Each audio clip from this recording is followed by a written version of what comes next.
Well, welcome back to the channel, and this is going to be the third and last video on a short series that I've been doing about artificial intelligence.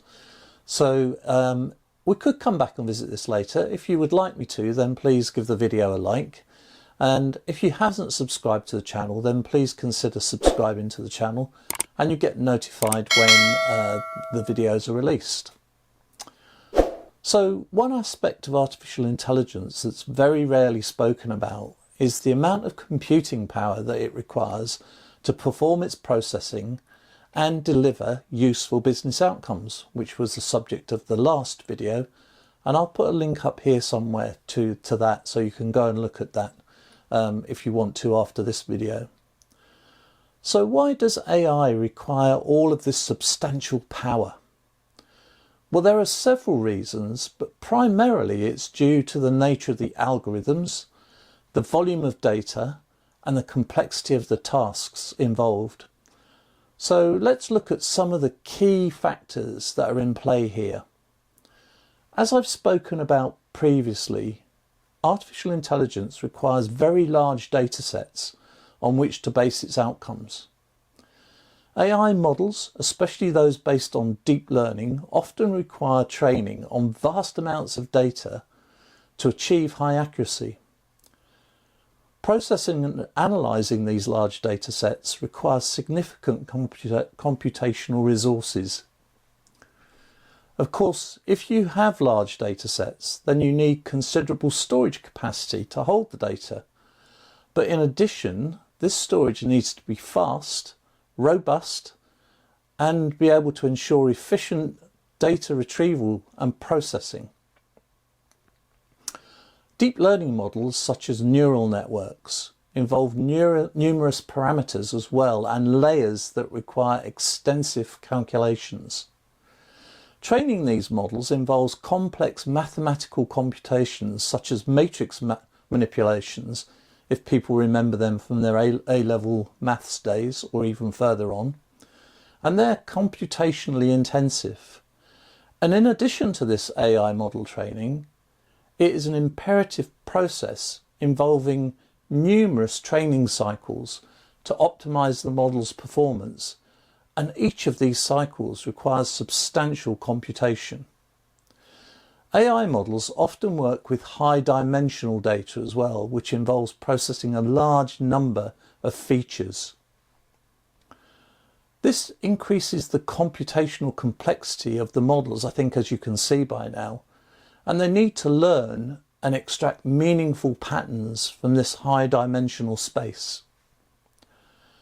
Now, if we look at applications like autonomous driving, real-time recommendation systems and interactive AI, chatbots and things like that, all of these applications require low latency processing. And this in turn necessitates powerful computing resources to ensure these quick response times.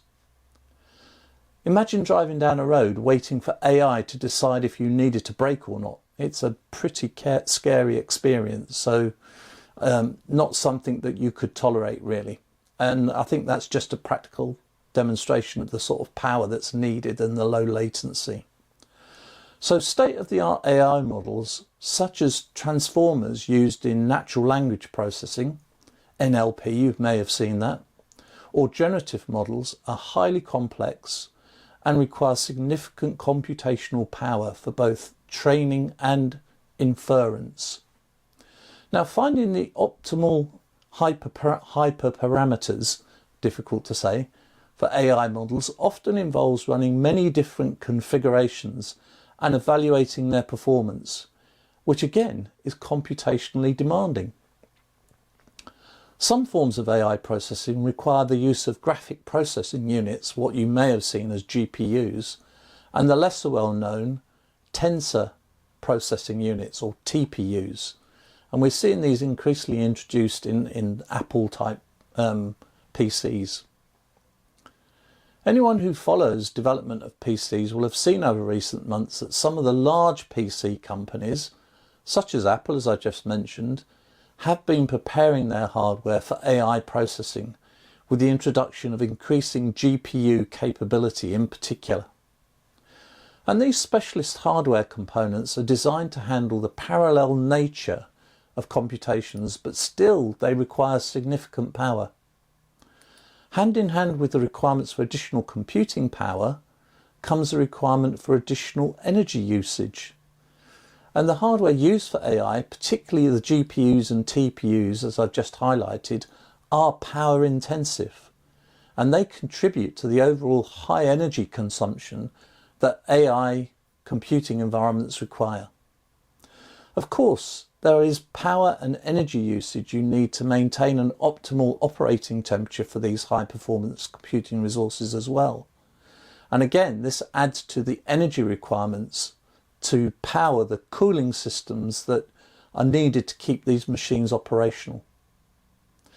Now, in order to handle large-scale AI tasks and computations, they're often distributed across multiple machines or clusters. And this is obviously required robust infrastructure and orchestration, which in turn further adds to the computational demands required to support AI. For this reason, cloud infrastructure was preferred, and is preferred still by a lot of companies, to provide the flexibility to scale up and down when experimenting with various AI models and architectures which require repeat training on large data sets. However, as I've said in a previous article that I've written, we have seen recently that some large organisations are repatriating their systems and data onto specialised data centres where they can provide additional security and configuration of the machines for AI purposes. So in summary, the need for high computing power in AI arises from large volumes of data, complex models, iterative and parallel processing requirements, and the demand for real-time performance. And as AI continues to advance, optimizing computational efficiency and developing more powerful and energy efficient hardware, it will be crucial in managing these demands. So that's the end of this video. Like I say, if you have found it useful, then please give it a thumbs up and consider subscribing to the channel. And I'll be starting a new series on a different subject very soon. So if you subscribe to the channel, you get notified when those videos are released. And just a hint, might be something to do with the MuleSoft Catalyst. So hopefully I'll see you then.